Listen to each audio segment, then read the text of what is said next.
Right. Rakesh గారు, అంటే graduates ఎన్నికలు అంటే ఎన్నికలు ఇక బహుశా దీని తర్వాత పంచాయతీరాజ్ జెడ్పీటీసీ ఎంపీటీసీలు మున్సిపల్ కార్పొరేషన్ బస్సు ఏడాది అంతా కూడా ఇప్పుడు గవర్నమెంట్ వచ్చి 4 నెలలు 5 నెలలు 5 నెలలు దాటుతుంది. బట్ ఈ పీరియడ్ అంతా ఎలక్షన్ 1 ఇయర్ అంతా ఎలక్షన్ ఉండే అవకాశాలు కనపడుతుంది. కానీ ఈ రకమైనటువంటి వాతావరణమే ఉండే అవకాశాలు ఉన్నాయి. విమర్శలు ప్రతి విమర్శలు లేకుంటే ఆ రకమైనటువంటి పరిస్థితి కొనసాగే అవకాశం ఉందా అనేటువంటిది. ఎందుకంటే గ్రాడ్యుయేట్స్ ఎన్నికలను కూడా 3 పార్టీలు ప్రతిష్టాత్మకంగానే తీసుకున్నట్టుగా కనపడుతుంది. గుడ్ ఈవినింగ్ అండి. గుడ్ ఈవినింగ్ ప్యానల్ మెంబర్స్కి అందరికీ, గౌరీశంకర్ గారికి, పెద్దలు సీనియర్ జర్నలిస్ట్ సోలంకి శ్రీనివాస్ గారికి, అదేవిధంగా రామ్మోహన్ గారికి, పివి గారు, బిగ్ టీవీ ప్రేక్షకులకి. పివి గారు, ఫస్ట్ ఆఫ్ ఆల్ ఏదైతే గ్రాడ్యుయేట్ ఎలక్షన్ అన్నారో ఇది అంటే గతంలో మీరు చెప్పారు, ఇంతకుముందు బిగ్ టీవీలో చెప్పారు, 4 టర్మ్లు ఏదైతే ఎలక్షన్లు జరిగాయో 4 సార్లు కూడా బీఆర్ఎస్ పార్టీ అంటే ఆ రోజు టీఆర్ఎస్గా బీఆర్ఎస్ పార్టీ విజయం సాధించింది. గత ఎలక్షన్లలో కాంగ్రెస్ పార్టీ అక్కడ కంటెస్ట్ చేసినప్పుడు అంటే ఇండిపెండెంట్గా ఈరోజు ఉన్నటువంటి అభ్యర్థి ఏదైతే నవీన్ ఆలియాస్ సీన్మర్మల్ అనే పర్సన్ ఏంటంటే ఆ రోజు 2nd పొజిషన్కి వచ్చాడు. కానీ కాంగ్రెస్ పార్టీ అప్పుడు రాముల్ నాయక్ అనే అభ్యర్థిని పెట్టడం జరిగింది. ఆయన 5th పొజిషన్లో రావడం జరిగింది. ప్రేమేందర్ రెడ్డి గారు కూడా అప్పుడు పోటీ చేశారు. ఆయన 4th పొజిషన్ బీజేపీ పార్టీ నుంచి వెళ్ళి. 3rd పొజిషన్లో కోదండరామ్ గారు వచ్చారు. 2nd పొజిషన్లో నవీన్ గారు వచ్చారు, చింతపండు నవీన్ గారు వచ్చారు. 1st పొజిషన్లో పల్లరాజేశ్వరరెడ్డి గారు వచ్చారు. ఈరోజు ఎలక్షన్లు జరుగుతున్న క్రమంలో ప్రతి ఒక్కరు కూడా వాళ్ళ సిద్ధాంతాలను చెప్తూ ఏ విధంగా మీకు తెలుసు, ఎందుకంటే మీరు కూడా ఖమ్మం వాస్తవ్యులే కాబట్టి ఆ గ్రాడ్యుయేట్ ఎలక్షన్లు ఎలా జరుగుతాయని తెలుసు. నెంబర్ 1. నెంబర్ 2 వచ్చేసి మీరు ఒక మాట చెప్పారు, 1 ఇయర్ వరకు ఆగుతామని చెప్పేసి అండి. ఎస్, తప్పకుండా మిగతా హామీలు ఏవైతే అమలు చేస్తామని కోరుకున్నారో వాళ్ళ 6 గ్యారంటీలలో 13 ఏదైతే అంశాలు ఉన్నాయో అవి కావచ్చు, లేకపోతే 420 హామీలు కావచ్చు, వాటన్నిటి గురించి కూడా మేము తప్పకుండా ఎలక్షన్లు అయిపోయి మళ్ళీ ఎలక్షన్లు అనేది మనకు రాబోయే కాలంలోనే కాబట్టి తప్పనిసరిగా వెయిట్ చేయాలి.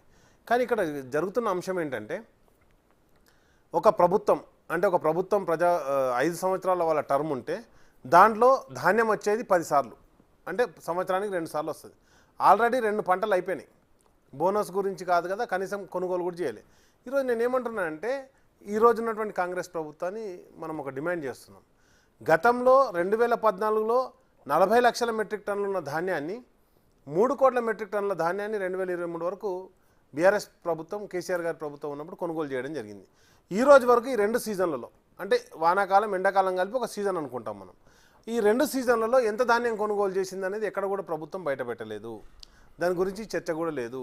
అండ్ నెక్స్ట్ వచ్చేసి మీరు అన్నట్టుగా వాళ్ళ హామీలు అమలు చేస్తా అన్నప్పుడు రైతు బంధునే అమలు చేస్తున్నారు తప్పితే రైతు భరోసా ఎక్కడ కూడా లేదు. 15,000 రూపాయలు అనేది లేదు.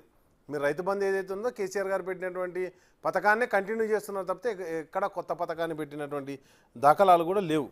కాబట్టి అదేవిధంగా ఈరోజు ప్రధానమైన డిమాండ్ ఏంది, ధాన్యం కొనుగోలు జరగాల్సినంత ఫాస్ట్గా జరగట్లేదు కాబట్టి ధాన్యం అంతా తడిసిపోతుంది. మీరు ఇంతకుముందు విజువల్స్ ప్లే చేసిన దాంట్లో కూడా తడిసిపోయిన ధాన్యం కనిపిస్తుంది. దానికి కొంటామని ప్రభుత్వం డిక్లేర్ చేస్తుంది, కానీ కొనుగోలుకి ఎక్కడ కూడా దానికి కొనుగోలు జరిగినటువంటి దాఖలాలు లేవు. కాబట్టి చాలా ప్రాంతాల్లో ఈరోజు మెదక్లో కాంగ్రెస్ ఎమ్మెల్యేనే ఉన్నారు, కానీ అక్కడ ఉన్నటువంటి రైతులందరూ కూడా రోడ్ల మీదకి వచ్చినటువంటి పరిస్థితి. అదేవిధంగా చాలా ప్రాంతాల్లో కూడా రావడం జరిగింది. ఇవన్నీ కూడా ఒక అంశం అయితే నేనేమంటున్నానంటే నిన్న జరిగినటువంటి రివ్యూలో రైతు అంశాన్ని కాకుండా ఏ విధంగా రాష్ట్ర ప్రభుత్వ ఆదాయాన్ని పెంచుకోవాలని చెప్పేసి నిన్న ఒక రివ్యూ జరిగింది. ఆ రివ్యూ జరిగిన దాంట్లో అంటే మనం చెప్పేది ఏంటంటే మీడియాలో వస్తున్నటువంటి కథనాలతోటే మనం చెప్తున్నాం. అండ్ నెక్స్ట్ ఇంకొకటి ఏంటంటే రైతులకు ఏదైతే రుణమాఫీ చేస్తా అన్నారో ఆల్రెడీ 500 రూపాయల మద్దతు ధర ఇవ్వలేదు. అదేవిధంగా రైతు భరోసా 15,000 వేస్తా అన్నారు, వేయలేదు. రైతులకు ఇచ్చిన మాటలే. అండ్ 2 లక్షల రుణమాఫీ గురించి ఒక కార్పొరేషన్ ఏర్పాటు చేస్తా అన్నారు. కార్పొరేషన్ ఏర్పాటు చేసినా కానీ అది ఎఫ్ఆర్బిఎం పరిధిలోకి వస్తుంది. ఎఫ్ఆర్బిఎం పరిధిలోకి వచ్చినప్పుడు ఆల్రెడీ మనకు సెంట్రల్ గవర్నమెంట్ దేశం మొత్తానికి, ఒక తెలంగాణ రాష్ట్రంగా దేశం మొత్తానికి అన్ని కార్పొరేషన్లకు కూడా ఎఫ్ఆర్బిఎం పరిధిలోకి తీసుకొచ్చినప్పుడు ఇంకా మళ్ళీ కొత్త కార్పొరేషన్ ఏర్పాటు చేసి ఎక్కడి నుంచి మనం ఎఫ్ఆర్బిఎం పరిధిలో లోన్ తీసుకుంటామో కూడా స్పష్టం చేయాలి. ఎందుకంటే అది తక్కువ అమౌంట్ ఏం కాదు, 39,000 కోట్ల రూపాయల అమౌంట్. కాబట్టి ఇవన్నీ కూడా రైతులకు ఇచ్చిన ఏ అంశం కూడా ముందుకు పోవట్లేదు అనేది ఒక అంశం అయితే, రేపు పొద్దుగాల ఎఫ్ఆర్బిఎం పరిధిని పెంచుకోవడానికి మోటార్లకు మీటర్లు పెట్టాలని ఒక కాన్సెప్ట్ సెంట్రల్ గవర్నమెంట్ ప్రపోజల్ పంపించినప్పుడు దాంతో ఎఫ్ఆర్బిఎం పరిధి పెరుగుతుంది. పెరిగినప్పుడు దాన్ని యాక్సెప్ట్ చేసినప్పుడు రేపు రైతులు కూడా దాన్ని ఫేస్ చేయాల్సి ఉంటుంది.